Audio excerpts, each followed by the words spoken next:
नमस्कार, मेरा नाम है सुमित सिंह मेहता। हाजिर हूँ आपके सामने क्लास 12 फिजिक्स से रिलेटेड एक और नया लेक्चर लेके।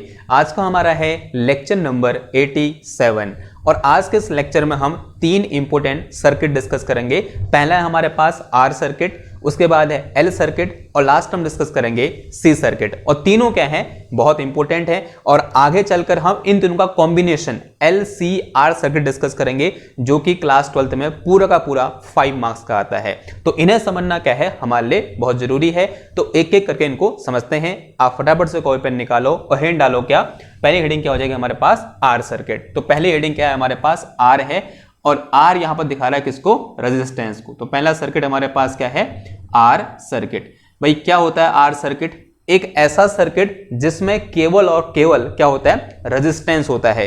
कभी कभी हम इसको प्योर रेजिस्टिव सर्किट भी बोलते हैं क्योंकि इसमें क्या है, सिर्फ और सिर्फ एक रेजिस्टेंस है। मान लिया मेरे पास एक रजिस्टर है इस तरह से, जो इस तरह से एक सर्किट बना रहा है और मैंने क्या किया, इस रजिस्टर को एक एसी सोर्स से कनेक्ट कर दिया। जैसे अगर वो सोर्स डीसी होता तो डीसी सोर्स को दिखाने का तरीका क्या होता है, ऐसे होता है। यानी हम बैटरी दिखाएंगे और बैटरी से क्या निकलती है, डीसी निकलती है। तो इसे हम क्या बोल रहा था, हमने आज तक डीसी सोर्स बोला था। लेकिन आज कौन सा सोर्स है हमारे पास, एसी सोर्स है। तो एसी सोर्स को दिखाने का तरीका कैसा होता है, ऐसा। तो ये जो बनाया है मैंने यहां पर, ये क्या है, एसी सिग्नल है। ये ऐसा बना रखा है, ठीक है। ऐसे साइन वेव होती है, उसी को ऐसे क्या कर दिया मैंने, जूम आउट कर दिया। तो क्या हो जाएगा, ये एसी सोर्स को दिखाने का तरीका हो जाएगा। और मान लिया इस एसी सोर्स की जो वोल्टेज है वो टाइम के साथ कैसे वेरी कर रही है, V is equal to we not sine omega T के साथ वेरी कर रही है। और इस सोर्स को मैंने एक रेजिस्टेंस से जोड़ रखा है और ये पूरा सर्किट क्या कहलाता है, आर सर्किट कहलाता है। और ध्यान देने वाली बात क्या है, यहां पर V की वैल्यू कितनी है, v not sine omega T के बराबर है, जो कि क्या है, इस सर्किट में जो वोल्टेज लगा रखी है उसकी वैल्यू है। क्या है मेरे पास, V is equal to we not sine omega T. Say it is some equation number 1। अब अज्यूम कर लो किसी एक इंस्टेंट पर इस सर्किट में फ्लो करने वाली करंट कितनी है, भाई I है। I मेरे पास क्या है, यहां पर क्या होगी, अल्टरनेटिंग करंट होगी। और अगर मैं आपसे पूछूं बताओ भाई इस I की वैल्यू क्या होगी, तो आप सब बोलोगे from Ohm's law I is equal to क्या होता है, V अपॉन R होता है। तो यहां से मेरे पास I इज इक्वल टू कितना आ जाएगा, V की वैल्यू कितनी है, यहां पर देखो v not sine omega T के बराबर है और अपॉन में कितना आ गया भाई, R आ गया। तो इसे मैं क्या लिख सकता हूं यहां से, I is equal to we not divided by R और इनटू में कितना आ गया, ये साइन ओमेगा टी आ गया। ठीक है, यहां कैपिटल R क्या है, रेजिस्टेंस है किसका, इस रजिस्टर का। और जो वी नॉट है वो क्या है, मैक्सिमम पोटेंशियल और we can say maximum voltage in this circuit है। तो ये जो मेरे पास वी नॉट अपॉन आर निकल के आएगा, ये किसके बराबर होगा, ऑब्वियस सी बात है मैक्सिमम करंट के बराबर होगा। सिंस जो मेरे पास वी नॉट है ये मेरे पास क्या है, पीक वोल्टेज है। क्या है ये, पीक वोल्टेज है। तो अगर मैं यहां से क्या निकालूं, वी नॉट अपॉन आर निकालूं, तो ये किसके करस्पॉन्डिंग आएगी, ये वैल्यू पीक करंट के करस्पॉन्डिंग आएगी। यानी किसके बराबर होगी, ये पीक करंट के बराबर होगी या पीक वैल्यू ऑफ एसी के बराबर होगी। और इसे हम किससे दिखा देंगे, आई नॉट से दिखा देंगे। Now this equation become I is equal to कितना आ जाएगा, I not sine omega T के बराबर आ जाएगा। So it is some equation number 2। तो यहां मेरे पास इस एसी सर्किट में या बोलते हैं इस आर सर्किट में जो एसी सोर्स है उसकी वैल्यू कितनी है, V is equal to we not sine omega t है। और उसके करस्पॉन्डिंग जो करंट है उसकी वैल्यू कितनी है, I is equal to I not sine omega t है। इस इक्वेशन 1 और इक्वेशन 2 से हम कुछ इंपोर्टेंट कमेंट कर सकते हैं। जैसे अगर मैं इन दोनों के फेज के बारे में कमेंट करना चाहूं कि भाई करंट और वोल्टेज सेम फेज में है या फिर इनमें कुछ फेज डिफरेंस है, तो हम किसको देखते हैं, आर्गुमेंट ऑफ साइन को देखते हैं। तो यहां क्या है, ओमेगा टी है और यहां भी क्या है, ओमेगा टी है। तो इक्वेशन 1 और इक्वेशन 2 से हमें साफ साफ दिखाई दे रहा है कि there is no phase lag between current and voltage और we can say both are in same phase. तो हम क्या बोल सकते हैं, voltage and current both are in same phase. दोनों कहां है भाई, सेम फेज में है। दोनों कहां है, सेम फेज में है। सेम चीज को दिखाने के लिए हम क्या ड्रॉ कर सकते हैं, फेजर डायग्राम ड्रॉ कर सकते हैं। तो ड्रॉ कर दो। अगर मैं यहां पर क्या ड्रॉ करूं, इसके लिए फेजर डायग्राम ड्रॉ करूं, फेजर डायग्राम। तो फेजर डायग्राम कैसे ड्रॉ करते हैं, हमने ये कल ही डिस्कस कर रखा है। कैसे ड्रॉ करते हैं, दो एक्सेस अज्यूम कर लो यहां पर।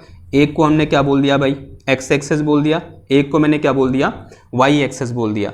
और दोनों का जो फेज है वो सेम है तो अगर मेरे पास लेट अस से ये जो वेक्टर किसको दिखा रहा है, वी नॉट को दिखा रहा है, जहां वी नॉट क्या है, मैक्सिमम वैल्यू ऑफ वोल्टेज है, और जो आई नॉट होगी ऑब्वियस सी बात है वी नॉट से क्या होगी, कम होगी, because I not equal to क्या है मेरे पास, वी नॉट अपॉन आर है, लेकिन होगी कहाँ, इसी के अलोंग, यानी बोलते हैं ऐसे ही होगी, लेकिन इसकी वैल्यू क्या होगी, इससे कम होगी। तो ये मेरे पास यहाँ से यहाँ तक क्या हो जाएगा, आई नॉट हो जाएगा, and this angle will be equal to omega t. अगर यहाँ पर टाइम टी इक्वल टू 0 मानूं और यहाँ पर time t equal to t अगर मैं अज्यूम करूं, तो ये कितना होगा, यहाँ से यहाँ ओमेगा टी होगा। अगर मैं इस आई नॉट का प्रोजेक्शन ड्रॉ करूंगा कहाँ, वाई एक्सेस में, तो किस कलर आएगा ये, इसको ओ पी बोल दूं मैं, and this O P will be equal to I not sine omega t, होगा नहीं होगा, and this is instantaneous value of current in this R circuit, ये किसका होगा, आई के बराबर होगा। अगर मैं इस वी नॉट का प्रोजेक्शन ड्रॉ करूँ कहाँ, वाई एक्सेस में, तो ये क्या हो जाएगा मेरे पास, ओ क्यू हो जाएगा, और जो ये ओ क्यू है यहाँ से लेकर यहाँ तक, तो दिस इज ओ क्यू, तो ओ क्यू किसके बराबर निकल के आए, ये निकल जाएगा किसके बराबर, v not sine omega T के बराबर, and this is instantaneous value of voltage in this R circuit. तो ये जो प्रोजेक्शन है आई नॉट का और वी नॉट का ऑन वाई एक्सेस किसको दिखा रहा है, इंस्टेंटेनियस वैल्यू ऑफ करंट और वोल्टेज को दिखा रहा है। इतनी बात क्लियर हुई आपको। तो इस तरह से हम क्या कर सकते हैं, इसके लिए फेजर डायग्राम ड्रॉ कर सकते हैं। ओके, नाउ कभी कभी ये क्वेश्चन आता है कि आप यहां पर क्या करो, इस ओमेगा टी और v के बीच ग्राफ ड्रॉ करो कि किस तरह से यहां पर करंट वेरी कर रही है। तो ये मिटा रहा हूं मैं, तो graph between omega T and v, तो ऐसे हेडिंग बना के चलेंगे, graph between omega T and v, और हम क्या बोल सकते हैं, i एंड ओमेगा टी, दोनों ग्राफ हम एक ही उसमें ड्रॉ करेंगे, ठीक है। तो अज्यूम कर लो ये एक्सेस, एक एक्सेस ये है, एक एक्सेस ये है, इस एक्सेस में मेरे पास क्या है, ओमेगा टी है, और इस एक्सेस में मेरे पास वोल्टेज भी है, साथ ही साथ करंट भी है, और वोल्टेज ऐसे वेरी कर रही है और करंट इस तरह से वेरी कर रही है, जो इक्वेशन 1 और इक्वेशन 2 से हमें साफ साफ दिखाई दे रहा है, ठीक। अब यहां पर ओमेगा टी है, ओमेगा टी क्या है भाई, एंगल है, यहां पर एंगल की वैल्यू कितनी होगी, 0 होगी, यहां पर कितनी होगी, मान लिया पाई बाई 2 है, और यहां मैंने मान लिया कितनी है, पाई है, और यहां मैंने अज्यूम कर लिया कितनी है, 3 पाई बाई 2 है, और यहां मैंने अज्यूम कर लिया कितनी है, 2 पाई है। तो इस तरह से मैंने क्या कर दिया, एक कंप्लीट साइकिल को 1 2 3 4 एंगल में डिवाइड कर दिया, यहां पर पाई बाई 2, यहां पर पाई, यहां पर 3 पाई बाई 2, और यहां पर पाई बाई 2, इनके बीच गैप कितने का है, पाई बाई 2 का गैप है। अज्यूम कर लो ये मेरे पास क्या है, पीक वैल्यू ऑफ वोल्टेज है इन पॉजिटिव डायरेक्शन, और ये क्या है मेरे पास, peak value of voltage in negative direction. तो ये क्या आ जाएगा मेरे पास, माइनस वी नॉट, और ये क्या आ जाएगा, प्लस वी नॉट। अब जरा देखेंगे, अगर मैं यहां पर ओमेगा टी की जगह 0 पुट करूंगा तो साइन 0 0 हो जाएगा, तो आंसर कितना आएगा, 0 आएगा। अगर मैं ओमेगा टी की जगह पाई बाई 2 पुट करूंगा, यानी यहां पर वैल्यू निकालना चाह रहा हूं एट पाई बाई 2, तो ओमेगा टी की जगह पाई बाई 2 पुट करो, आंसर कितना आ जाएगा भाई, 1 आ जाएगा। साइन ओमेगा टी 1 होता है, और ये वी नॉट है, तो आंसर कितना आएगा, वी नॉट, यानी उस समय साइन की वैल्यू किसके बराबर होगी, वी नॉट के बराबर होगी। अगेन पाई पर अगर ओमेगा टी की वैल्यू कितनी है, पाई है, तो साइन एन पाई कितना होता है, 0 होता है, तो साइन पाई 0 हो जाएगा, तो ये पूरी वैल्यू कितनी हो जाएगी, 0 हो जाएगी, यानी यहां पर इसकी वैल्यू v की वैल्यू कितनी होगी, 0 होगी। अगर मैं यहां देखूंगा तो कितनी हो जाएगी, साइन 3 पाई बाई 2 कितना होता है, -1 होता है, और ये वी नॉट है तो क्या जाएगा, माइनस वी नॉट, यानी इस समय वोल्टेज की वैल्यू कितनी होगी, माइनस वी नॉट, यानी कहीं यहां लाई करेगा, और साइन 2 पाई पर अगेन ये वैल्यू कितनी हो जाएगी, 0 हो जाएगी। अगर मैं ग्राफ ड्रॉ करूंगा तो साइन का ग्राफ आता है कुछ इस तरह से, तो कुछ इस तरह से मुझे यहां पर ये ग्राफ देखने को मिलेगा। ऐसा ही ग्राफ हमने कल भी डिस्कस किया था, लेकिन वो किसके बीच था, टाइम और वोल्टेज के बीच था, लेकिन अभी किसके बीच है, ओमेगा टी यानी थीटा और वोल्टेज के बीच है, ठीक। नाउ अगर मैं करंट के लिए ड्रॉ करना चाहूं तो करंट के लिए किसके बीच आएगा, आई और ओमेगा टी के बीच। अब ध्यान समझना बात को, यहां पर जो आई की मैक्सिमम वैल्यू है वो वी नॉट से क्या होने वाली है, कम होने वाली है। मान लिया मेरे पास यहां क्या है, ये आई नॉट है, और ये मेरे पास क्या है भाई, माइनस आई नॉट है, तो ये वैल्यू किससे करस्पॉन्डिंग है, आई नॉट, और ये किसके लिए है मेरे पास, माइनस का आई नॉट। अगर मैं ग्राफ ड्रॉ करूंगा, देखो दोनों सेम है, सिर्फ ये आई नॉट चेंज हुआ, यहां आई नॉट है, यहां वी नॉट है, sign omega T sign omega T, और ग्राफ इसके अकॉर्डिंग आ रहा है, तो इसका मतलब सेम ऐसा ही ग्राफ आएगा, लेकिन यहां पर तो 0 होगी, लेकिन यहां पर v की वैल्यू कितनी थी, वी नॉट, तो i की वैल्यू कितनी होगी, आई नॉट, और यहां पर v 0 है तो i भी 0 है, यहां पर v कितना है माइनस वी नॉट, तो i कितना हो जाएगा माइनस आई नॉट, और यहाँ पर v जीरो तो i भी जीरो। तो ग्राफ कैसा आएगा भाई, ऐसे डॉटेड लाइन से दिखा दे रहा हूँ मैं, तो कुछ इस टाइप का ग्राफ हमें यहाँ पर देखने को मिलेगा जो कि डॉटेड लाइन से आपके सामने है, ताकि आप अलग अलग पहचान सको कि कौन सा ग्राफ वोल्टेज का है और कौन सा ग्राफ करंट का है। तो ये डार्क वाला किसके लिए है, वोल्टेज के लिए है, और ये डॉटेड वाला किसके लिए है भाई, हमारा करंट के लिए है। अब यहां से आप एक इंपॉर्टेंट कमेंट कमेंट दे सकते हो, वो क्या है, जिस समय करंट की वैल्यू जीरो है या जिस समय वोल्टेज की वैल्यू जीरो है उस समय करंट भी जीरो है। जिस समय करंट की वैल्यू मैक्सिमम है इन पॉजिटिव डायरेक्शन उस समय करंट भी क्या है, मैक्सिमम है इन सेम डायरेक्शन। जिस समय करंट कैसी है, जिसमें वोल्टेज कितना है माइनस वी नॉट है उस समय करंट कितनी है माइनस आई नॉट है। जिस समय अगेन वोल्टेज जीरो है उस समय करंट भी कितनी है, जीरो है। तो अगेन हम यहां से बोल सकते हैं कि ये ग्राफ हमको अगेन दिखा रहा है कि current and voltage both are in same phase, दोनों कहां है, सेम फेज में है। यानी जिस समय वोल्टेज मैक्सिमम हो रही है उस समय करंट भी मैक्सिमम हो रही है, और जिसमें वोल्टेज मिनिमम हो रही है उस समय करंट भी मिनिमम हो रही है। And this graph shows that कि current and voltage both are in same phase, दोनों कहां है भाई, सेम फेज में है। लेकिन ये ग्राफ किसके बीच है, v और ओमेगा टी के बीच है। लेकिन कभी कभी क्वेश्चन आता है कि सेम आपको ग्राफ ड्रॉ करना है लेकिन यहां क्या है, टाइम है। यहां क्या ड्रॉ कर रखा हमने, मतलब इस एक्सिस अलोंग क्या है, टाइम है, तो आपको ग्राफ ड्रॉ करना है। तो सेम ग्राफ आएगा लेकिन कुछ चेंजेस आएंगे। जैसे यहां पर पाई बाई टू है तो पाई by to corresponding time period क्या होता है, टी बाई फोर होता है। अगर यहां मेरे पास पाई है तो यहां कितना आ जाएगा, टी बाई टू आ जाएगा। सॉरी यहां पाई है तो यहां कितना आ जाएगा, टी बाई टू आ जाएगा। यहां कितना आ जाएगा, थ्री टी बाई फोर आ जाएगा, और इससे करस्पॉन्डिंग टाइम कितना आ जाएगा, टी आ जाएगा। ठीक है, ये बात समझ में आ रही है मैं कैसे कह रहा हूं। देखो एक चीज पता होती है ना हमको, क्या ओमेगा इक्वल टू क्या होता है, या थीटा इक्वल टू क्या होता है, ओमेगा इंटू टी, ऐसा कुछ होता है। ठीक है, तो जब थीटा की वैल्यू कितनी होगी, पाई बाई टू होगी, तो ओमेगा तो कितना होता है, टू पाई बाई टी होता है, और इंटू टी, टू से टू ये चला गया तो टी इक्वल टू कितना आ गया, टी बाई फोर आ गया। ठीक है, यानी जब थीटा की वैल्यू कितनी है, पाई बाई टू है, तो टी कितना है, टी बाई फोर है। ये कैलकुलेशन हमने पहले भी कर रखी है, 3-4 दिन पहले, मैं दोबारा मैंने यहाँ पर कर दी। Theta equal to pi by two है जहां पर, वहां पर टाइम कितना हो जाएगा, यानी टाइम पीरियड का 1/4 टाइम। और जहां पर थीटा इक्वल टू पाई है वहां पर टाइम कितना हो जाएगा, टाइम पीरियड का 1/2 टाइम। जहां पर theta equal to 3 pi by two है वहां पर टाइम कितना हो जाएगा, टाइम पीरियड का 3/4 टाइम। और जहां पर थीटा इक्वल टू 2 पाई है वहां पर टाइम कितना होगा, टाइम पीरियड के बराबर। तो अगर मैं इसके लिए ग्राफ ड्रॉ करूं किसके बीच, पोटेंशियल और करंट के बीच, तो सॉरी यहाँ वोल्टेज और करंट के बीच, तो कैसा ग्राफ आएगा, अज्यूम कर लो ये प्लस वी नॉट है और ये मेरे पास क्या है, माइनस वी नॉट है। तो this is minus we not और ये मेरे पास यहाँ क्या है, प्लस वी नॉट। देखो ग्राफ तो सेम ही रहेगा, तो जहां पर ये जीरो है यहाँ पर क्या होगा, ये वी नॉट, यहाँ पर क्या होगा जीरो, यहाँ पर क्या होगा माइनस वी नॉट, यहाँ क्या होगा जीरो। तो ग्राफ कैसा आना है, इसने इस टाइप का ग्राफ हमें यहाँ पर देखने को मिलेगा। ठीक है, अगेन आप करंट के लिए ड्रॉ करोगे तो करंट क्या होती है, वी नॉट से कम होती है आई नॉट की वैल्यू। तो ये मेरे पास माइनस आई नॉट, ये प्लस वी नॉट, ये क्या आ गया माइनस का आई नॉट, ये प्लस का आई नॉट, नॉट वी नॉट। तो देखो जहां पर वोल्टेज मैक्सिमम वहां भी करंट भी मैक्सिमम, जहां वोल्टेज मिनिमम नेगेटिव वहां भी करंट भी नेगेटिव। तो ग्राफ कैसा है करंट का, ऐसा डॉटेड लाइन से दिखा रहा हूं। ठीक है, तो दोनों में करंट और वोल्टेज में न तो फेज डिफरेंस होता है और न ही किसी टाइम का डिफरेंस होता है। यानी जिस टाइम पर करंट अपनी मैक्सिमम वैल्यू को अटेंड करेगी उसी टाइम पर वोल्टेज भी अपनी मैक्सिमम वैल्यू को अटेंड करेगी। यहाँ इसको उल्टा बोला ज्यादा अच्छा रहता है, जिस टाइम पर वोल्टेज अपनी मैक्सिमम वैल्यू को अटेंड करेगी उसी टाइम पर करंट भी अपनी मैक्सिमम वैल्यू को अटेंड करेगी। और यहां से क्या पता चल रहा है कि इनके बीच कोई फेज डिफरेंस नहीं है, और यहां से क्या पता चल रहा है इनके बीच किसी भी टाइप का टाइम का डिफरेंस भी नहीं है। तो ये हमारे पास क्या हो गया भाई, आर सर्किट हो गया। एक सिंपल सर्किट था। अब थोड़ा सा आगे बढ़ते हैं, डिस्कस करते हैं एक दूसरे टाइप का सर्किट जिसे हमने क्या बोला है, एल सर्किट बोला है। ठीक है, इसको मिटाऊं मैं, तो नेक्स्ट सर्किट हमारे पास कौन सा है भाई, एल सर्किट। तो हेडिंग क्या हो जाएगी हमारी, एल सर्किट। एल फॉर क्या है यहां पर, इंडक्टिव या इंडक्टर बोल सकते हैं। ठीक है, यानी कोई कॉइल की बात हो रही है। एल सर्किट, एल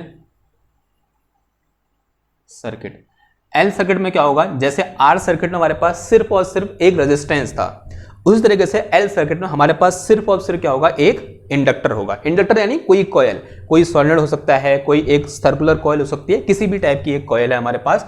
तो ये मेरे पास अज्यूम कर लिया एक कॉयल है, और जिस तरह से वहां क्या था, रेजिस्टेंस था किसी एक रजिस्टर का, तो यहां पर किसी एक इंडक्टर का क्या होता है, इंडक्टेंस होता है। माना इसका इंडक्टेंस कितना है, एल है, तो एल यहां पर क्या है भाई, इस कॉयल का इंडक्टेंस है। ये मेरे पास क्या है, यहां पर इंडक्टेंस है इसका, ठीक। अब मैंने क्या किया, इस कॉयल को या इस इंडक्टर को मैंने क्या कर दिया, एक एक्सटर्नल एसी सोर्स से कनेक्ट कर दिया। तो ये मेरे पास क्या है, एक एसी सोर्स है, और अज्यूम कर लो जिसकी वैल्यू टाइम के साथ कुछ ऐसे चेंज हो रही है। इसकी वैल्यू कितनी है, v is equal to we not sine omega t है। तो set is some question number 1, तो v इक्वल टू कितना आ जाएगा, we not sine omega t. ये मेरा क्या है, एसी इनपुट है, इतना एसी वोल्टेज मैंने यहां पर लगा रखा है जो टाइम के साथ इस तरह से चेंज हो रही है, ठीक है। अब हमने एक चीज पढ़ी थी, अगर आपने जो हमने सेल्फ इंडक्शन वाला हमने हमारा क्या था, लेक्चर था, अगर आपने वो डिस्कस कर रखा है या पढ़ रखा है, तो वहां पर हमने एक चीज डिस्कस की थी, क्या, बैक ईएमएफ, कि जब भी किसी एक इंडक्टर में या किसी एक कॉयल में हम करंट की वैल्यू को चेंज कराते हैं, तब उस कॉयल में एक ईएमएफ इंड्यूस होता है जो उसमें करंट के इंक्रीज होने का अपोज करता है। यानी यहां पर जैसे ही क्या करेगा, इसमें कोई करंट फ्लो करेगी, माना किसी इंस्टेंट में इसमें फ्लो करने वाली करंट क्या है, आई है। अब जैसे इसमें करंट फ्लो करेगी, यहां एसी सोर्स है, इसका मतलब लगातार इसमें करंट की वैल्यू क्या होगी, चेंज होगी, बिकॉज करंट ही कैसी फ्लो करेगी, अल्टरनेट करने का मतलब क्या है, जिसकी वैल्यू क्या हो रही है, चेंज हो रही है। अब जैसे ही यहां पर वैल्यू चेंज होगी तो क्या होगा, यहां पर एक बैक ईएमएफ क्या होगा, इंड्यूस होगा, जो क्या करेगा, इसमें करंट की वैल्यू के चेंज होने का अपोज करेगा। और उस बैक ईएमएफ की वैल्यू कितनी पड़ी थी हमने, तो since we know that back EMF will be equal to क्या होता है, माइनस का L D I by D T के बराबर होता है। तो EMF E is equal to minus का L D I by D T, यानी इस कॉयल के टर्मिनल के बीच पोटेंशियल डिफरेंस कितना होगा भाई, ई के बराबर होगा। किसके बराबर होगा, ई के बराबर होगा। ये बात समझ में आ रही है आपको, बिकॉज जितना ईएमएफ यहां पर इंड्यूस होगा वही किसके बराबर होगा, पोटेंशियल डिफरेंस के बराबर होगा इस कॉयल के टर्मिनल के बीच। अब अगर मैं यहां पर क्या लगाऊं, किरचॉफ लॉ लगाऊं, तो किरचॉफ लॉ क्या कहता है, किरचॉफ लॉ कहता है किसी एक क्लोज सर्किट में सम ऑफ ऑल पोटेंशियल डिफरेंस कितना होता है, जीरो होता है। इसका मतलब अगर मैं यहां पर एक किरचॉफ लॉ लगाऊं, फ्रॉम किरचॉफ लूप लॉ से हमको क्या पता है बताओ, यहां किरचॉफ वोल्टेज लॉ बोल सकते हैं, from Kirchhoff voltage law sum of all change in potential in any circuit, यहां बोलते हैं sum of all potential differences in any close circuit will be equal to zero. यहां पोटेंशियल डिफरेंस कितना है, इस v के बराबर, यानी कितना आ जाएगा v प्लस, फिर यहां पोटेंशियल डिफरेंस कितना है, e के बराबर, तो v प्लस ई कितना आ गया भाई, जीरो आ गया। अब v प्लस ई की वैल्यू कितनी है यहां पर, माइनस का L D I by D T के बराबर है, तो कितना आ गया ये, माइनस का L D I by D T equal to zero आ जाएगा। तो थोड़ा सा सॉल्व करेंगे तो माइनस का L D I by D T equal to कितना आ जाएगा, माइनस वी के बराबर आ जाएगा, माइनस से माइनस कैंसिल हो गया, तो एल इक्वल टू कितना आ गया यहाँ से, d I by D T equal to v की वैल्यू कितनी है भाई, ये है यहाँ रखी हुई है, जो कितना है मेरे पास, we not sine omega T के बराबर है। अब एक काम करो, इस एल को इधर भेज दो, तो यहाँ से मेरे पास D I by D T equal to कितना आ जाएगा, we not upon L and this is sine omega T. इस डी टी को इधर भेजेंगे तो यहाँ से मेरे पास डी आई इक्वल टू कितना आ गया, V not upon L and this one is sine omega T into कितना आ गया, डी टी आ गया। ठीक है, ये तो क्या निकला, डेल्टा टी टाइम में इतनी करंट फ्लो करेगी किस सर्किट में, इस सर्किट में, यानी इतनी करंट में क्या आएगा, चेंज आएगा। लेकिन हमें तो क्या निकालना है कि ये करंट आई की वैल्यू कितनी है, तो क्या कर दोगे, इसको इंटीग्रेट कर दोगे। तो integrating both side, integrating both side, तो what we get, on integrating we get, तो D I integration of D I will be equal to integration V not upon L, और ये कितना आ गया देखो यहाँ, sine omega T into D T, ऐसा कुछ आया, और प्लस सी आ जाएगा जिसे हम क्या बोलेंगे, इंटीग्रेशन कांस्टेंट बोलेंगे, क्योंकि यहाँ पर लिमिट नहीं रखी हमने। तो डी आई का इंटीग्रेशन कितना होता है, आई होता है, और वी नॉट अपॉन एल बाहर आ जाएगा, अंदर कितना बचा, बिकॉज कांस्टेंट है इंटीग्रेशन से बाहर आ जाता है, अंदर कितना बच गया, sine omega T into D t, और प्लस कितना हो जाएगा ये, सी हो जाएगा। साइन ओमेगा टी का डिफरेंशिएशन कितना होता है भाई, माइनस का कॉस ओमेगा टी होगा, सॉरी डिफरेंशिएशन बोल रहा हूँ, इंटीग्रेशन, तो v not upon L integration of sine omega t कितना आ जाएगा, माइनस का कॉस ओमेगा टी, फिर यहाँ पर टी के मल्टीप्लाई में क्या है, ओमेगा है, तो वो कहाँ आ जाएगा, नीचे आ जाएगा। जिसको इंटीग्रेशन आता है उसको पता है कि कैसे आया, ठीक, और प्लस कितना आ जाएगा, सी आ जाएगा। होता क्या है, यहाँ पर ओमेगा टी को हम कुछ एक्स वाई जेड कुछ वेरिएबल मान लेंगे और फिर वहाँ से ओमेगा टी, सॉरी ओमेगा कहाँ आ जाता है, नीचे आ जाता है। जैसे डिफरेंशिएशन करने में ओमेगा कहाँ आता है, इसके मल्टीप्लाई में आता है। इंटीग्रेशन करने में जो ओमेगा है यानी जो टी के मल्टीप्लाई में है वो कहाँ आता है, नीचे, अपॉन में आ जाता है। तो यहाँ से मेरे पास करंट एट एनी इंस्टेंट कितना आ गया, इसको इधर ले आओ, माइनस का we not upon L omega और इंटू कितना आ गया ये, cos omega T plus c हो जाएगा, ठीक। अब इसे कुछ इक्वेशन बोल दो, सेड सम इक्वेशन नंबर 1 हो गया है, इसको क्या बोल देंगे हम, इक्वेशन नंबर 2 बोल देंगे। अब यहाँ पर ये सारी चीजें नोन है, लेकिन ये चीज मेरे पास अननोन आ गई, जिसको हमने क्या बोला है, इंटीग्रेशन कांस्टेंट बोला है। अब इसकी वैल्यू हमें निकालनी पड़ेगी। अब कैसे निकालेंगे, जरा समझना। क्या कॉस ओमेगा टी की वैल्यू कहीं पर जीरो होती है, हम सब जानते हैं कॉस ओमेगा टी की वैल्यू π/2 पर जीरो होती है, यानी अगर कहीं पर ओमेगा टी की वैल्यू कितनी हो जाए, जीरो हो जाए, सॉरी π/2 हो जाए, तो उस केस में कॉस ओमेगा टी कितना हो जाएगा, जीरो हो जाएगा। तो अगर मैं बोलूं if omega T is equal to π/2, जो हो ही जाएगा, ऑब्वियस सी बात है, एंगल है π/2, तो एक कंडीशन ऐसी आएगी जहां पर ओमेगा टी की वैल्यू कितनी है, π/2 के बराबर है। अब जैसे ही ओमेगा टी इक्वल टू π/2 हुआ, तो यहां से मेरे पास cos omega T equal to कितना आ गया, π/2 आ गया। Cos omega T equal to कितना आ गया, π/2। अब जैसे ही cos omega T equal to π/2 आया, तो यहां से cos omega T equal to कितना हो जाएगा, यहां वैल्यू पुट करेंगे, कॉस π/2 पुट करेंगे तो आंसर कितना हो जाएगा, जीरो हो जाएगा। तो जैसे ही यहां पर कॉस π/2 जीरो हुआ, यानी ये टर्म पूरा जीरो हो जाएगा, तो यहां से i इज इक्वल टू कितना आ जाएगा, सी आ जाएगा। और ये इक्वेशन हमें दिखा रहा है कि i की वैल्यू क्या हो गई है, कांस्टेंट हो गई है, जिस टाइम पर ओमेगा टी की वैल्यू कितनी है, π/2 है, ठीक है। तो क्या ये बात सही है? हम किस करंट की बात कर रहे हैं, ऑल्टरनेटिंग करंट की बात कर रहे हैं, यानी एक ऐसी करंट जो टाइम के साथ चेंज हो रही है। लेकिन यहां पर कुछ सिचुएशन ऐसी बन रही है कि जब इसकी वैल्यू जीरो हो जा रही है, यानी कॉस ओमेगा टी की वैल्यू जीरो हो जा रही है, कुछ उन कंडीशन के लिए करंट की वैल्यू क्या है, कांस्टेंट हो जा रही है, जो कि एक्सेप्टेबल नहीं है। जो अल्टरनेटिंग करंट होती है वो चेंजेबल होती है, वो टाइम के साथ चेंज होती है, साथ ही साथ एक पर्टिकुलर टाइम इंटरवल अपनी डायरेक्शन को भी चेंज करती है।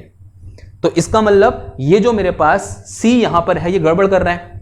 तो यहां पर हमें क्या करना पड़ेगा, सी की एक ऐसी वैल्यू लेनी पड़ेगी जो इस गड़बड़ को हटा दे, और वो क्या है, यहां पर इसकी वैल्यू कितनी पुट कर दो, जीरो पुट कर दो। तो यहां से हमारे पास क्या निकल के आएगा, सी इक्वल टू कितना पुट करना पड़ेगा, हमको जीरो पुट करना पड़ेगा। तो सी इक्वल टू कितना होगा, जीरो होगा, ठीक है। ये बात समझ में आ रही है आपको? यानी यहां पर जो इंटीग्रेशन कांस्टेंट है सी, इसकी वैल्यू कितनी होगी, जीरो होगी, क्योंकि ये क्या कर रहा है, एक कॉन्ट्राडिक्शन यहां पर पैदा कर रहा है कि वो अल्टरनेटिंग करंट की वैल्यू को कांस्टेंट बना दे रहा है, जो कि अपने आप में क्या है, एक गलत बात है, ठीक है। हम बोलते हैं क्या है, एक टाइप का कॉन्ट्राडिक्शन है जो नहीं होता है। जो अल्टरनेटिव करंट होती है वो कैसी होती है, वेरिएबल होती है, चेंजेबल होती है। तो सी की वैल्यू कितनी होगी, जीरो होगी। नाउ इक्वेशन 2 बिकम, इक्वेशन 2 क्या बन जाएगी, रख दो फिर सी की जगह जीरो पुट कर दो। तो यहां से मेरे पास now equation 2 become I is equal to कितना आ जाएगा, माइनस का we not upon L omega, और ये कितना आ गया, देखो यहाँ कॉस ओमेगा टी आ गया, ठीक है। Say it is some equation 2a बोल दो इसको, क्योंकि 2 से निकल के आ रखी है, इसे हमने क्या बोल दिया, इक्वेशन नंबर 2a बोल दिया। क्लियर है बात? इतनी बात क्लियर है। थोड़ा सा इसको और मॉडिफाई करने की कोशिश करते हैं। ये मेरे पास अंदर क्या लिखा हुआ है, देखो कॉस ओमेगा टी लिखा हुआ है, इसे मैं क्या लिखता हूं, देखो since we know that sine π/2 minus omega T, this will be equal to cos omega T. बच्चा इसके बारे में जानता है कि कॉस π/2 माइनस थीटा क्या, सॉरी साइन π/2 माइनस थीटा क्या होता है, कॉस थीटा के बराबर होता है। तो sine π/2 minus omega T equal to क्या हो जाएगा, कॉस ओमेगा टी। तो इस चीज को मैं रिप्लेस कर सकता हूं किससे, इस चीज से। तो यहां से मेरे पास करंट एट एनी इंस्टेंट कितना आ जाएगा, माइनस का we not upon L omega, और ये कॉस है इधर, तो इससे कितना आ जाएगा, ये साइन π/2 माइनस ओमेगा टी। अब इस माइनस साइन को मैं इस आर्गुमेंट के अंदर ले जाऊंगा तो कितना आ जाएगा, देखो I is equal to we not upon L omega, तो साइन, अगर मैं इस माइनस को अंदर ले जाऊंगा, because we all know that sine minus का एक्स इक्वल टू क्या होता है, माइनस का साइन एक्स होता है, या फिर sine minus theta equal to minus sine theta होता है। तो इस माइनस को मैं अंदर ले जाऊंगा तो ये क्या बन जाएगा, यहाँ पूरा माइनस हो जाएगा, यानी ये माइनस हो जाएगा, ये प्लस हो जाएगा, तो अंदर कितना बच गया, ओमेगा टी माइनस का पाई बाई 2 आ गया। ठीक है, सो इट इज हमें क्वेश्चन नंबर 2B बोल दो, क्या बोल दो इसको, इक्वेशन नंबर 2B बोल दो। अब इस इक्वेशन नंबर 2 में थोड़ा सा इन क्वांटिटीज के बारे में डिस्कस करते हैं। ये मेरे पास क्या है, ओमेगा टी है, sorry sine omega T minus pi by 2 है। तो this is a dimensionless quantity, because sign क्या होता है, दो सेम क्वांटिटीज का रेशियो होता है, लेंथ का रेशियो होता है। ठीक, तो ये क्या है मेरे पास, डायमेंशनलेस है। इसकी डायमेंशन किसके बराबर होगी, ऑब्वियसली बात है वोल्टेज के डायमेंशन के बराबर होगी। इसकी डायमेंशन करंट के डायमेंशन के बराबर होगी। अगर ये दोनों इक्वल हैं, इसका मतलब लेफ्ट हैंड साइड की डायमेंशन राइट हैंड साइड की डायमेंशन के बराबर होनी चाहिए, और वो तभी होगी जब इसकी डायमेंशन, जो नीचे मैंने क्वांटिटी लिखी है, ये जो क्वांटिटी मैं ब्रैकेट के अंदर लिख रहा हूं, बताओ भाई इसकी डायमेंशन किसकी डायमेंशन के बराबर होनी चाहिए। यहां करंट है, यहां वोल्टेज है, तो यहां क्या आना चाहिए, हमारा एक्सपीरियंस कहता है from Ohm's law I is equal to क्या होता है, V अपॉन R होता है। अगर यहां करंट है, यहां वोल्टेज है, तो यहां क्या आना चाहिए, रेजिस्टेंस आना चाहिए, या एक ऐसी क्वांटिटी आनी चाहिए जिसकी डायमेंशन रेजिस्टेंस की डायमेंशन के बराबर हो। इसका मतलब ये जो क्वांटिटी यहां पर लिखी हुई है ब्रैकेट के अंदर एल ओमेगा, इसकी डायमेंशन रेजिस्टेंस की डायमेंशन के इक्विवेलेंट होगी। इक्वल नहीं, कैसे होगी, इक्विवेलेंट, यानी जो डायमेंशन रेजिस्टेंस की होगी वही डायमेंशन इस एल ओमेगा की भी होगी।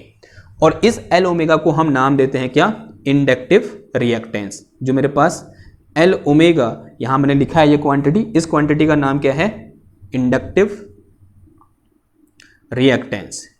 क्या बोलते हैं इसको हम, इंडक्टिव रिएक्टेंस बोलते हैं। यानी ये वो क्वांटिटी है जो दिखाती है कि कोई एक इंडक्टर एसी में कितना रेजिस्टेंस लगाता है। तो this quantity tell us about how much resistance is offered by this inductor for AC. AC के लिए इस इंडक्टर ने कितना रेजिस्टेंस लगाया, वो कौन दिखाता है, ये एल ओमेगा दिखाता है। और इसको सिंबॉलिकली हम दिखाते हैं किससे, this L omega equal to x L. कैसे दिखाते हैं हम इसको, एक्स एल से दिखाते हैं, और एक्स एल का नाम ही क्या है, इंडक्टिव रिएक्टेंस है। ठीक है, इसको हम क्या बोलते हैं, एक्स एल बोलते हैं। तो इस एक्स एल की जो डायमेंशन हो किसके बराबर होगी भाई, रेजिस्टेंस के डायमेंशन के बराबर होगी। लेकिन ध्यान देने वाली बात क्या है कि इसकी वैल्यू कितनी होती है, एल ओमेगा होती है। ठीक है, तो this is resistance offered bye inductor AC के रास्ते में, जो इंडक्टर रेजिस्टेंस लगाएगा वो हमारा क्या है, एक्सएल है। अब एक काम करो, इस एक्सएल की वैल्यू उठाओ, इधर रखो, तो यहां से मेरे पास आई इज इक्वल टू कितना आ गया, वी नॉट अपॉन एक्सएल आया, और अंदर कितना आ गया, साइन ओमेगा टी माइनस का पाई बाई 2, कुछ ऐसा कुछ आया। अब यहां मेरे पास क्या है, वी नॉट है, this is maximum value of voltage. नीचे क्या है, रेजिस्टेंस ऑफर्ड बाई इंडक्टर है। तो ये पूरी क्वांटिटी क्या होगी बताओ, एक्सपीरियंस से बताओ। अगर ऊपर मैक्सिमम वैल्यू ऑफ वोल्टेज है, नीचे resistance offered by this inductor है, तो ये पूरी वैल्यू क्या होगी, मैक्सिमम वैल्यू ऑफ करंट के बराबर। तो इसको मैं क्या लिख सकता हूं, I not equal to we not upon XL लिख सकता हूं। तो यहां से मेरे पास current at an instant I is equal to कितना आ जाएगा, I naught, this one is sine omega T minus कितना आ गया, ये पाई बाई 2 आ गया। Now say it is some equation number 3। इसे क्या बोल दो, इक्वेशन नंबर 3 बोल दो। थोड़ी देर में जब हम लेक्चर लास्ट होने वाला होगा, इसके बारे में और भी हम कमेंट करेंगे, क्योंकि यहां से हर साल एक क्वेश्चन पूछा जाता है एक्सेल से। ठीक है, एक और अभी और आगे आएगा, एक्सी भी एक क्वांटिटी आती है, उसे भी हम करेंगे डिस्कस करेंगे, दोनों को एक साथ डिस्कस करेंगे, तब वहां पर क्या होता है, हमारे लिए फायदेमंद होता है। तो ये मेरे पास क्या निकल के आई, current at any instant in this L circuit. अब बताओ भाई, इस करंट की वैल्यू को देखकर और इस वोल्टेज की वैल्यू को देखकर इन दोनों के फेज के बारे में कमेंट करो कि भाई क्या यहां पर कुछ फेज डिफरेंस है। अगर है तो करंट आगे है या फिर वोल्टेज आगे है। साफ साफ दिख रहा है, यहां साइन का आर्गुमेंट क्या है, ओमेगा टी है, और यहां पर साइन का आर्गुमेंट क्या है, omega T minus pi by 2 है। इसका मतलब इस एल सर्किट में करंट और वोल्टेज के बीच एक फेज डिफरेंस होता है। अगर वो फेज डिफरेंस होता है तो कितने का फेज डिफरेंस है भाई, पाई बाई 2 का फेज डिफरेंस है। बिकॉज यहां पर क्या है, ओमेगा टी है, और यहां मेरे पास कितना है omega T minus pi by 2 है, तो कितने का फेज डिफरेंस है, पाई बाई 2 का फेज डिफरेंस है। लेकिन इन दोनों में भी करंट और वोल्टेज में भी कौन आगे है, आंसर है वोल्टेज आगे है और करंट पीछे है। और करंट कितने फेज एंगल से पीछे है, पाई बाई 2 फेज एंगल से करंट क्या है, पीछे है। ठीक है, समझ में आ रही बात। तो from equation 2 and 3 we can see that current I lag behind, lags behind from voltage यानी V by phase angle of pi by 2। ठीक है, यहां से सीधे सीधे एक एमसीक्यू क्वेश्चन बनता है कि यहां पर कितने का फेज डिफरेंस होता है, आंसर है पाई बाई 2 का फेज डिफरेंस होता है, जो कि बहुत इंपॉर्टेंट बात है। क्लियर बात नहीं। अब एक काम करते हैं, एक फेजर डायग्राम ड्रॉ करते हैं, फिर जैसे ही हमने आर सर्किल ड्रॉ किया था एक ग्राफ, वैसे यहां पर ग्राफ भी हम क्या करेंगे, ड्रॉ करेंगे। तो मुझे कुछ चीजें मिटानी पड़ेंगी। आप एक काम करिए, इसका स्क्रीनशॉट ले लीजिए या फिर अपनी कॉपी में नोट कर लीजिए, मैं थोड़ा सा आगे बढ़ता हूं। ठीक, ये वोल्टेज मिटा दिया, लेकिन हमको पता है वोल्टेज की वैल्यू कितनी है, V not sine omega T के बराबर है।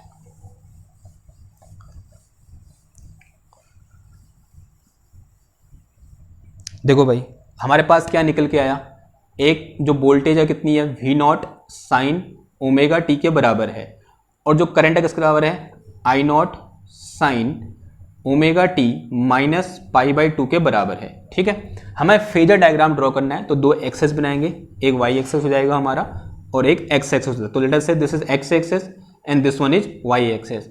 मान लिया ये मेरी क्या है, वोल्टेज है, इस तरह से V नॉट ऐसे है, तो ये एंगल कितना होगा यहाँ से यहाँ तक, अब तो आपको आदत हो गई है, तो ये ओमेगा टी होगा। अब मुझे करंट बनानी है, तो करंट ये इक्वेशन दिखा रही है या फिर ये इक्वेशन दिखा रही है, तो करंट पाई बाई 2 पीछे है, तो ये एंगल यहाँ से ओमेगा टी है, और जो करंट होगी इस V नॉट से पाई बाई 2 पीछे होगी, तो जो I नॉट होगा कहाँ होगा, इससे पाई बाई 2 पीछे, यानी यहाँ कहीं, यानी इससे 90 डिग्री में पीछे। तो ये मेरे पास क्या आएगा इधर पर, this is our I not. तो ये मेरे पास क्या है भाई, I नॉट है, और ये कितने डिग्री का है, यहाँ पर 90 डिग्री का एंगल बन रहा है। अगर ये 90 है तो ये कितना हो जाएगा बताओ, तो this will be our pi by 2 minus omega T के बराबर हो जाएगा ये एंगल। अगर मैं यहां से क्या करूं, इस तरह से इसका प्रोजेक्शन ड्रॉ करूं, यहां पर late us say this point is O, this point is P, तो OP किसके बराबर होगा, V not sine omega T के बराबर होगा, जो कि इस V नॉट का प्रोजेक्शन है ऑन Y एक्सेस। ऐसे अगर मैं इसका प्रोजेक्शन यहां ड्रॉ करूं तो ये किसके बराबर आएगा, देखो तो ये आ जाएगा मेरे पास, इसको OQ बोल दो, तो जो OQ होगा वो किसके बराबर होगा, देखो जरा गौर से, this OQ will be equal to I not sine pi by 2 minus omega T, और नीचे की ओर है नेगेटिव डायरेक्शन तो माइनस आ जाएगा। ठीक, and this will be equal to, इस माइनस को मैं अंदर ले जाऊंगा, तो this will be equal to I not and this is sine, और माइनस अंदर ले गया तो ओमेगा टी प्लस हो जाएगा, और माइनस पाई बाई 2 आ जाएगा। तो यहां पर करंट कितना आ गया, I not omega T minus pi by 2, तो ये क्या है, इंस्टेंटेनियस वैल्यू ऑफ करंट, और ये क्या है मेरे पास, इंस्टेंटेनियस वैल्यू ऑफ वोल्टेज।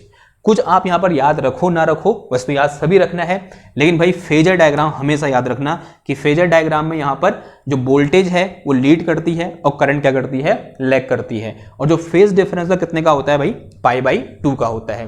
तो L सर्किट में करंट लैग करती है। क्लियर बात इतनी, ओके। अगर इतनी बात क्लियर है तो आप एक काम करते हैं, यहां पर एक ग्राफ ड्रॉ करते हैं, और ग्राफ किस किस के बीच होगा, वोल्टेज और ओमेगा टी के बीच, और करंट और ओमेगा टी के बीच। तो यहां पर एक ग्राफ ड्रॉ हो रहा है, ध्यान सुनना बात को। तो मान लिया ये मेरे पास एक एक्सेस है, वर्टिकल एक्सेस, और एक एक्सेस ये है, दिस इज अवर हॉरिजॉन्टल। तो यहां क्या है, टाइम है, और इस एक्सेस में मेरे पास क्या है, वोल्टेज है, और करंट भी मैं यही बनाऊंगा। ठीक है, दोनों में सेम ही ग्राफ में क्या करेंगे, ड्रॉ करेंगे। ओमेगा टी के बीच पहले ड्रॉ कर लेते हैं, तो this is our omega T.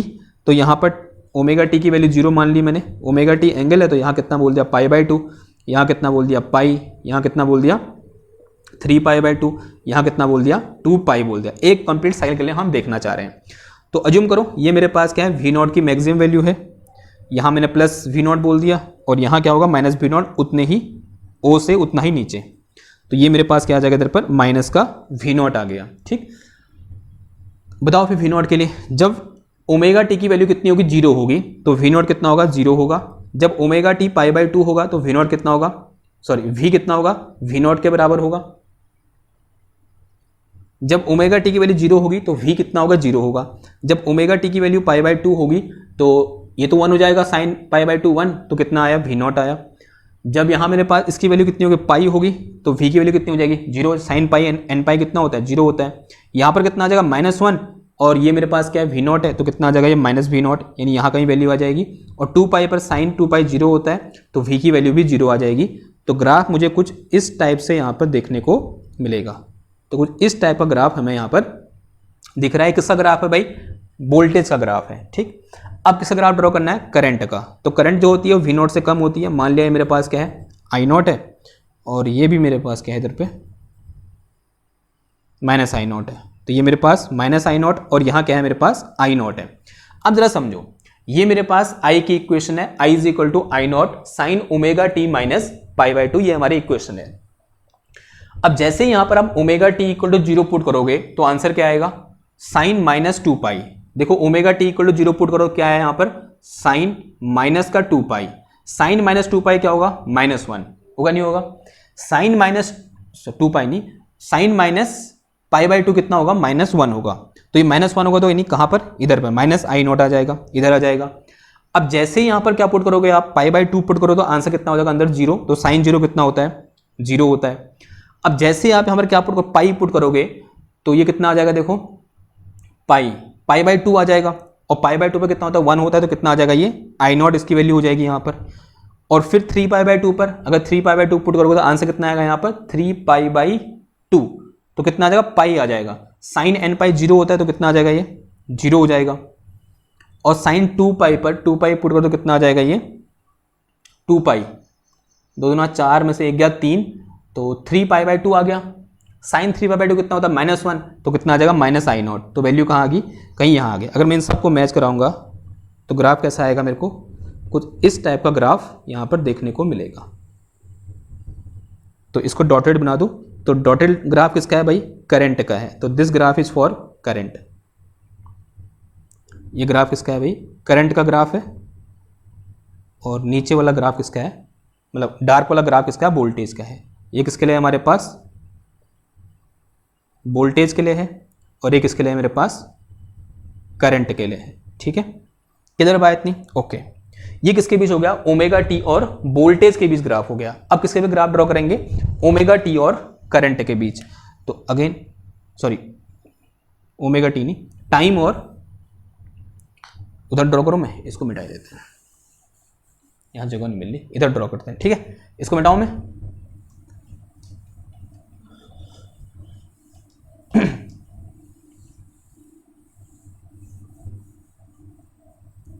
देखो भाई दूसरा ग्राफ ड्रॉ कर रहे हैं हम टाइम और v के बीच, या टाइम और i के बीच। तो यहाँ मेरे पास क्या है, टाइम है, और ये मेरे पास क्या है, v है।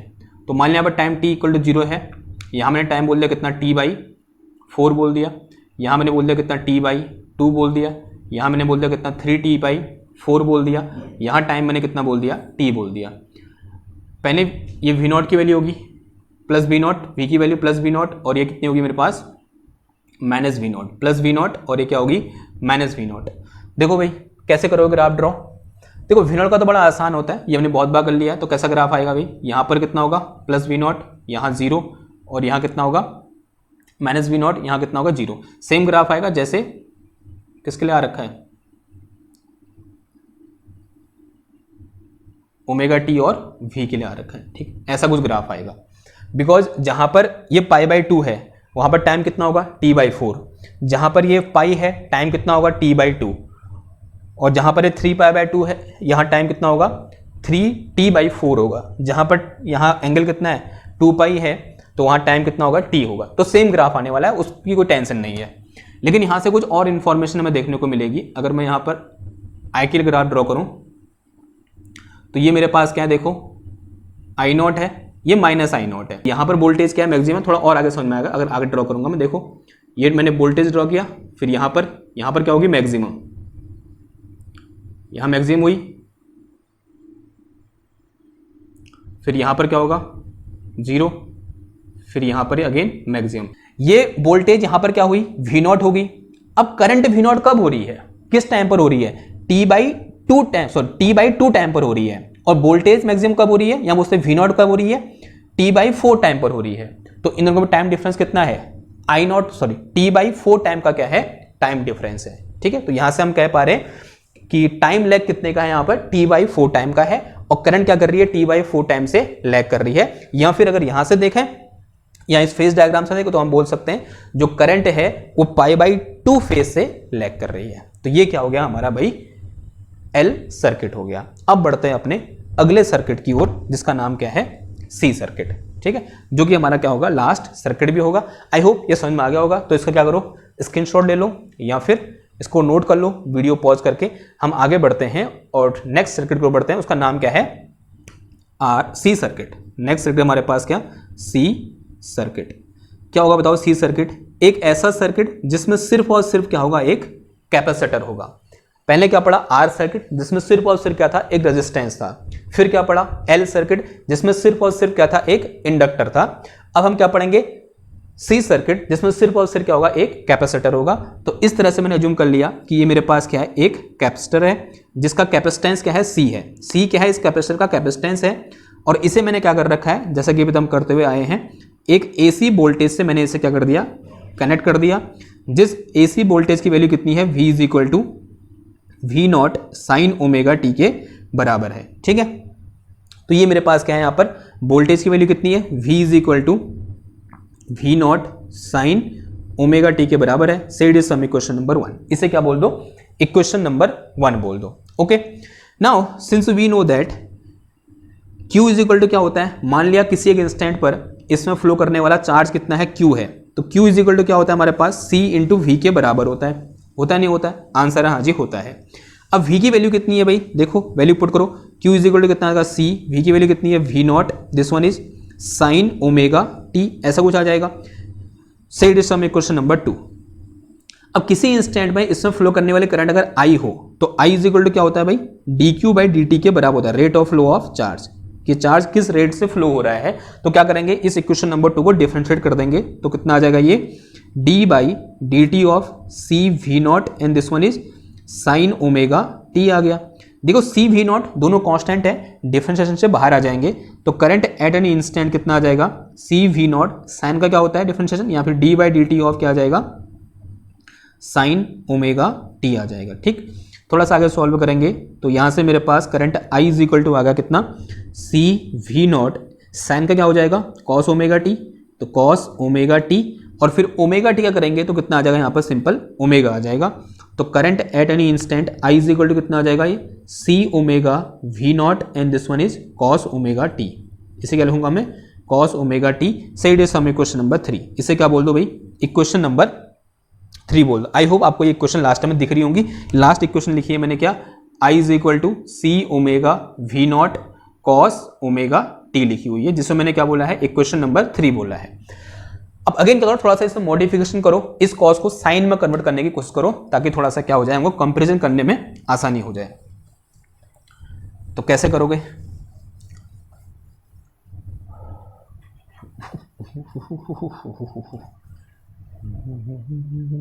कितना आ जाएगा, देखो यहां से I = C ओमेगा, यानी इसे क्या लिखता हूं मैं, V0 अपॉन, या फिर उससे पहले इसको ऐसे रहने दो, this is C omega V0। ये मेरे पास क्या है, कॉस ओमेगा टी है। इसे मैं लिख सकता हूं क्या, साइन ओमेगा टी प्लस π/2, या π/2 plus omega T, π/2 plus omega T. कैसे लिख सकता हूं, देखो since we know that sine π/2 plus theta किसके बराबर होता है मेरे पास, कॉस थीटा के बराबर होता है, बिकॉज सेकेंड क्वाड्रेंट में साइन पॉजिटिव होता है। तो we can write this cos omega T as sine π/2 plus omega T. अब इसको आगे पीछे लिख सकता हूं मैं, क्योंकि अंदर क्या है, सम है। तो इसे कह सकता हूं C omega V0 sign omega T plus का कितना आ गया, π/2 आ गया। अब थोड़ा बहुत यहां मॉडिफिकेशन करो, तो यहां से मेरे पास I = V0, इसे मैं लिखता हूं 1/C ओमेगा लिख सकता हूं, और अंदर कितना बच गया, ये साइन ओमेगा टी माइनस का, सॉरी प्लस का π/2। सही इट सम इक्वेशन नंबर 4 बोल दो इसको भाई। चलो अब जरा ध्यान समझना बात को। यहां मेरे पास क्या I है, यहां V0 है, ये डायमेंशनलेस है। तो ये जो क्वांटिटी ब्रैकेट के अंदर है इसकी डायमेंशन किसके बराबर होगी, यानी 1/ω/c की डायमेंशन, इसकी डायमेंशन हो किसके बराबर, रेजिस्टेंस के बराबर। जैसे कि अभी हमने थोड़ी देर पहले कुछ मोमेंट पहले किया था। देखो कैसे, since we know I is equal to क्या होता है, V/R होता है। अगर यहां करंट है, यहां वोल्टेज है, तो यहां क्या होगा, रेजिस्टेंस होगा, अगर वो R सर्किट है तो। अब यहां पर करंट है, यहां वोल्टेज है, तो यहां पर एक ऐसी क्वांटिटी होगी जिसकी डायमेंशन रेजिस्टेंस की डायमेंशन के बराबर होगी। तो dimension of 1/c omega, dimension of 1/c omega must be equivalent to dimension of resistance R। और ये जो क्वांटिटी मैंने यहां पर लिखी है 1/ω/c, इसे हम नाम देते हैं क्या, XC। इसे नाम क्या देते हैं, XC। जैसे थोड़ी देर पहले मैंने क्या डिस्कस किया था, ω/L हमने पढ़ा था, उसे हमने क्या पढ़ा था, XL। उसका नाम क्या था, इंडक्टिव रिएक्टेंस था। तो इसका नाम क्या होगा, कैपेसिटिव रिएक्टेंस। इसका नाम क्या होगा, कैपेसिटिव रिएक्टेंस। और दोनों क्या है भाई, बहुत इंपॉर्टेंट क्वांटिटी है, चाहे वो XL हो या फिर XC हो। तो यहां से 1/ω/c इक्वल टू कितना आ गया, XC के बराबर, जिसका नाम क्या है, कैपेसिटिव रिएक्टेंस है। इसके बाद डिस्कशन अभी हम करेंगे लेक्चर के लास्ट में, दोनों को कंबाइन करके करेंगे, तभी क्या आएगा, मजा आएगा। अब एक काम करो, फिर इस वैल्यू को उठाओ और कहां रख दो, इस इक्वेशन नंबर 4 में रख दो। तो यहां से I इज इक्वल टू कितना आ गया, V0/XC into this is sign ω/t plus कितना आ गया, ये π/2 आ जाएगा। सॉरी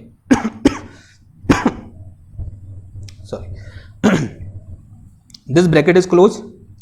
तो यहां से मेरे पास V0/XC किसका बराबर होगा, दिस विल बी, ये क्या है मेरे पास, मैक्सिमम वैल्यू ऑफ वोल्टेज, नीचे क्या है, capacitive reactance, and this capacitive reactance will be equal to the resistance offered by this capacitor for AC। इस कैपेसिटर ने AC के लिए कितना रेजिस्टेंस लगाया, वो कौन दिखा रहा है, ये XC दिखा रहा है। यहां बोलते हैं ये 1/ω/c दिखा रहा है। तो ये वैल्यू यहां पर किसका बराबर आएगी, I0 के बराबर आएगी, बिकॉज यहां पर क्या है, मैक्सिमम वैल्यू ऑफ वोल्टेज है। ठीक है, तो यहां वैल्यू पुट कर देंगे। तो यहां से I इज इक्वल टू कितना आ गया, I0 this is sign ω/t plus कितना आ जाएगा, π/2 आ जाएगा। Say it is some equation number, क्या बोल देंगे इसको हम, 5 बोल देंगे।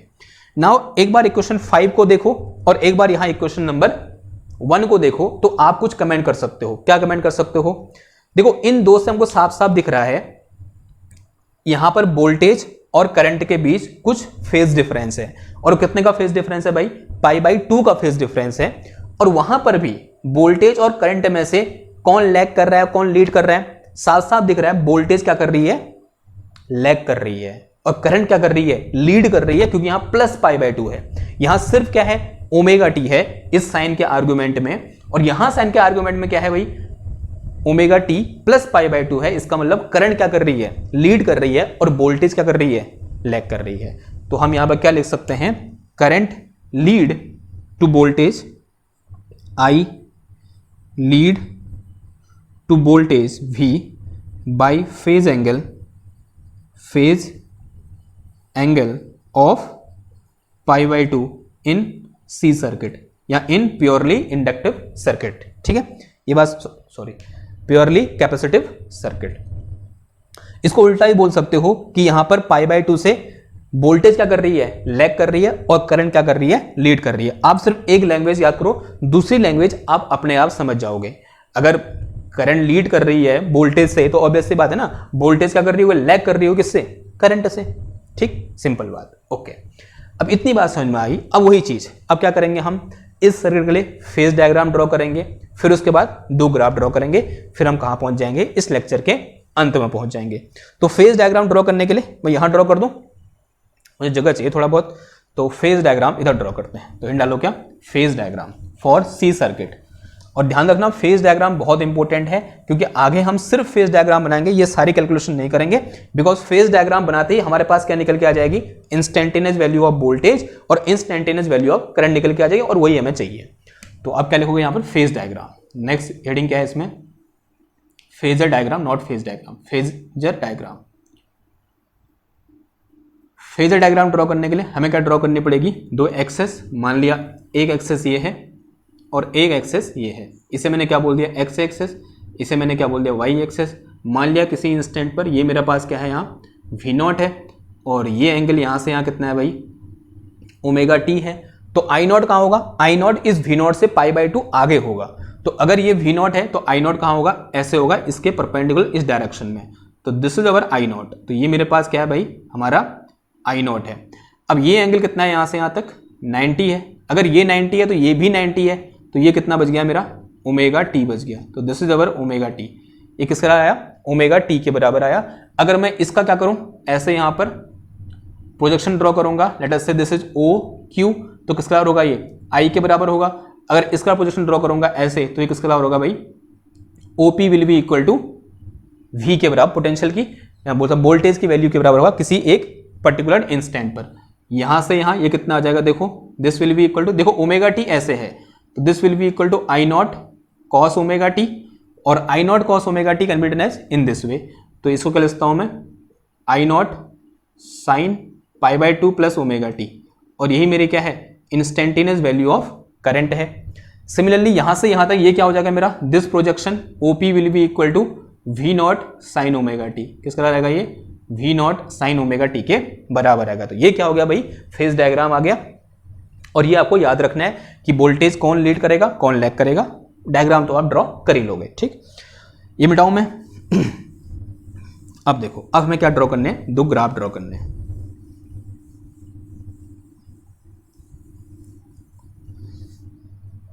ग्राफ कैसे ड्रॉ करने हैं, एक ग्राफ है किसके बीच, यहां क्या होगा मेरे पास ओमेगा टी, और इस एक्सेस में क्या होगा, वोल्टेज भी होगी करंट भी होगी। मान लिया ये मेरे पास वी नॉट है, ये माइनस वी नॉट है, this one is V not and this one is minus we not. Assume कर लो यहाँ पर इसकी वैल्यू π/2 है, यहाँ पर कितनी है, पाई है। अज्यूम कर लिया यहाँ कितनी है, 3π/2 है, और यहाँ कितनी है भाई, पाई है, ठीक है। अब वैल्यू कितनी है वोल्टेज की भाई, वोल्टेज की वैल्यू है मेरे पास क्या, v is equal to we not sine omega T के बराबर। अब इस ओमेगा टी की वैल्यू पुट करनी है। साइन 0 पर कितना होता है, 0 हो जाता है। साइन 2π 1 होता है तो प्लस वी नॉट हो जाएगा। साइन पाई पर 0 होता है 0 हो जाएगा। 3π/1 -1 तो माइनस वी नॉट हो जाएगा। 0 पाई पर 0 तो 0 हो जाएगा, पाई नहीं होगा, ये 2π होगा। ग्राफ कैसे ड्रॉ होगा भाई, ऐसे कुछ ग्राफ आएगा, ठीक है। साइन का ग्राफ बनाना है तो आप मैथ्स वाले तो जानते हैं, ठीक है। थोड़ा सा टेढ़ा हो गया,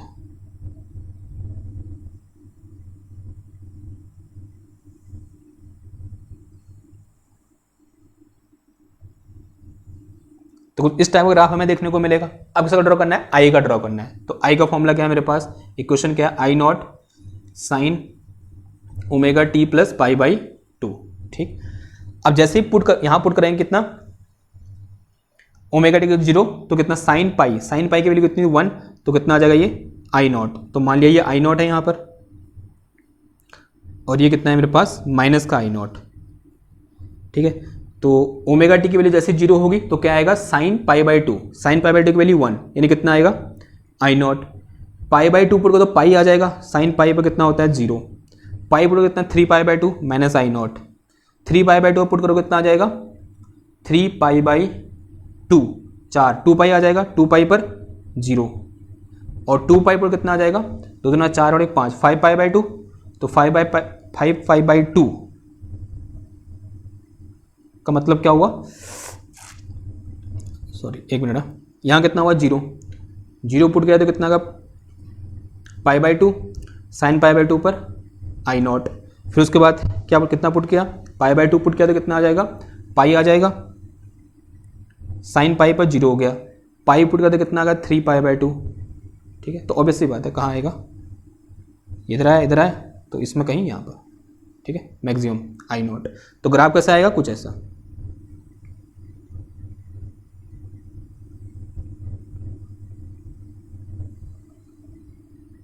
ग्राफ हमें कुछ इस टाइप का ग्राफ यहाँ पर देखने को मिलेगा।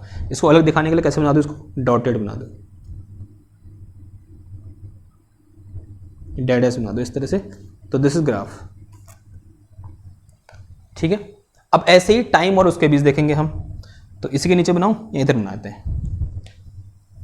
और वहां से एक इंफॉर्मेशन मिलती है हमको जो कि इंपॉर्टेंट है। बताओ भाई कितना टाइम आगे हुए करंट यहाँ पे बिना ग्राफ के बता दो, वैसे तो आप बता ही सकते हो।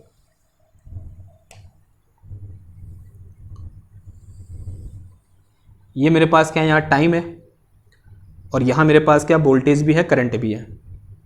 यहाँ टाइम बोल दिया मैंने कितना T/4, यहाँ टाइम बोल दिया मैंने कितना T/2, यहाँ टाइम बोल दिया मैंने कितना T/3, T/4, यहाँ टाइम कितना बोल दिया, T बोल दिया। ठीक है, माने यहाँ वोल्टेज कितना है V0 और यहाँ वोल्टेज कितना है -V0। पहला ग्राफ तो सेम आएगा, यहाँ V0 0 -V0 0, ऐसा ग्राफ आएगा। अब करंट का, यहाँ पे कितने में करंट I0, यहाँ -I0। देखो यहाँ शुरू होगी करंट, ठीक है, सेम ग्राफ आएगा लेकिन करंट के लिए यहाँ से मतलब टाइम के साथ।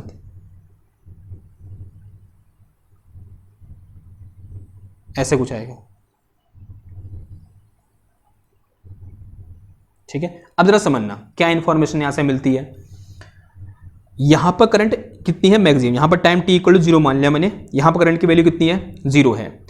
अब वोल्टेज पहली बार इस वैल्यू को कब अटेंड करती है, T/4 टाइम बाद। समझ रहे हो आप, यहां पर करंट की वैल्यू इस टाइम t = 0 पर करंट की वैल्यू कितनी है I0 है।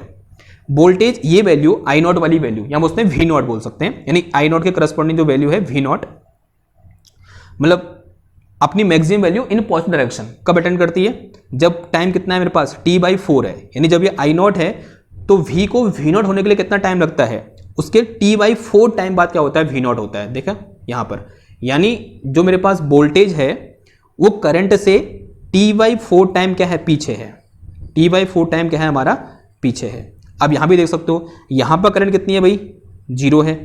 अब वोल्टेज को ये 0 वैल्यू अटेंड करने के लिए कितना टाइम लगा, यहां से इधर आया तब जाके क्या हुआ 0, कितने टाइम बाद T/4 टाइम बाद करंट वोल्टेज क्या हुई 0 हुई। यानी यहां पर वोल्टेज और करंट के बीच टाइम लैग कितने का है, T/4 का टाइम लैग है, कितने का T/4 टाइम का टाइम लैग है। और उसमें भी आगे कौन है, करंट या वोल्टेज, आंसर है करंट। हमारा जो करंट आई है वो आगे है, वोल्टेज जो है वो कहां है पीछे है। ठीक है, ओके, तो ये क्या हो गया हमारे 2 ग्राफ हो गए, ग्राफ हो गए।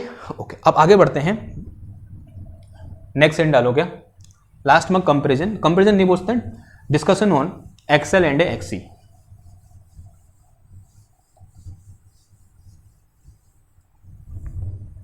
देखो हमने 2 क्वांटिटी यहां पर डिस्कस करी, इससे हर साल एक नया क्वेश्चन आता ही आता है एक्सेल और एक्सी से। एक हमने क्या डिस्कस करा, एक्सेल, जिसको हमने क्या बोला इंडक्टिव रिएक्टेंस बोला, this is called inductive reactance. एक हमने डिस्कस करी क्या एक्सी, इसे हमने क्या बोला कैपेसिटिव रिएक्टेंस बोला, इसे हमने क्या बोला कैपेसिटिव रिएक्टेंस। जो XL है इसकी वैल्यू कितनी होती है, ओमेगा L के बराबर होती है, और जो XC है इसकी वैल्यू कितनी होती है 1/ωc के बराबर होती है। यहां पर L कांस्टेंट है, यहां पर C कांस्टेंट है, तो यहां से मैं क्या लिख सकता हूं कि this XL is directly proportional to omega angular frequency, और यहां पर जो XC है this is again directly proportional to 1/ओमेगा यानी एंगुलर फ्रीक्वेंसी। एक चीज हमको पता होती है क्या, this omega is equal to क्या होता है 2πf के बराबर होता है। तो यहां से मेरे पास क्या निकल के आ जाएगा कि this XL will be equal to 2πfL आ जाएगा। अगेन यहां पर हमको क्या पता होता है ओमेगा इक्वल टू 2πf, तो यहां से मेरे पास XC इक्वल टू कितना आ गया 1/2πfc and this relation shows that कि this XL is directly proportional to f frequency के प्रोपोर्शनल होगा, और जो XC है it is again inversely proportional to frequency f। अगर मैं यहां पर ग्राफ ड्रॉ करूंगा, माना ये एक्सेस किसकी है XL की और ये किसकी है f की है, तो XL और f के बीच ग्राफ कैसा आएगा directly proportional straight line graph ऐसा।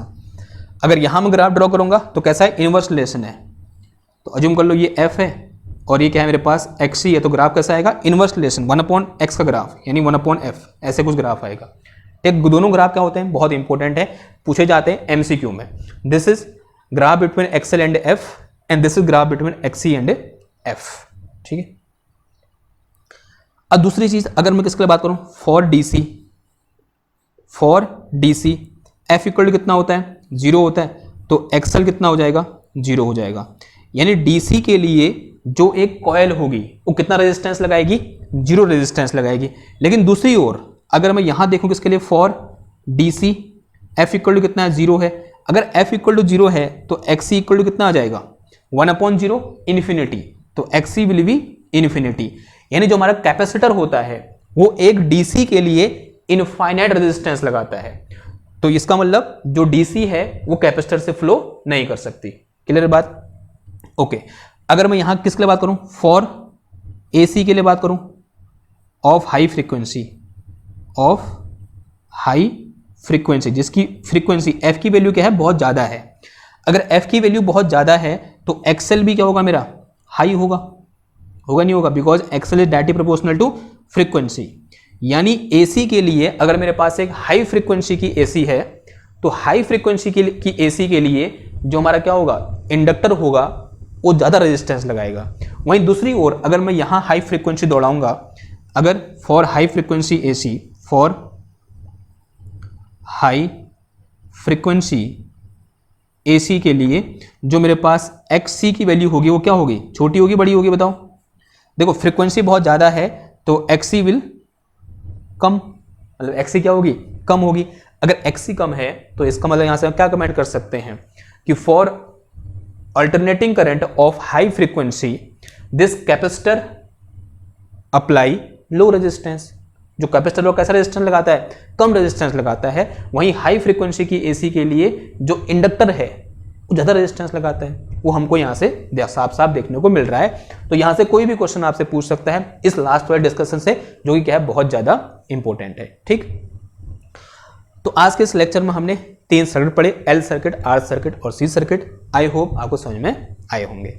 अगर समझ में आए हैं तो लाइक करो, शेयर करो, सब्सक्राइब करो। मैं मिलता हूं आपसे नेक्स्ट क्लास में एक और नए टॉपिक के साथ। तब तक थैंक यू, धन्यवाद।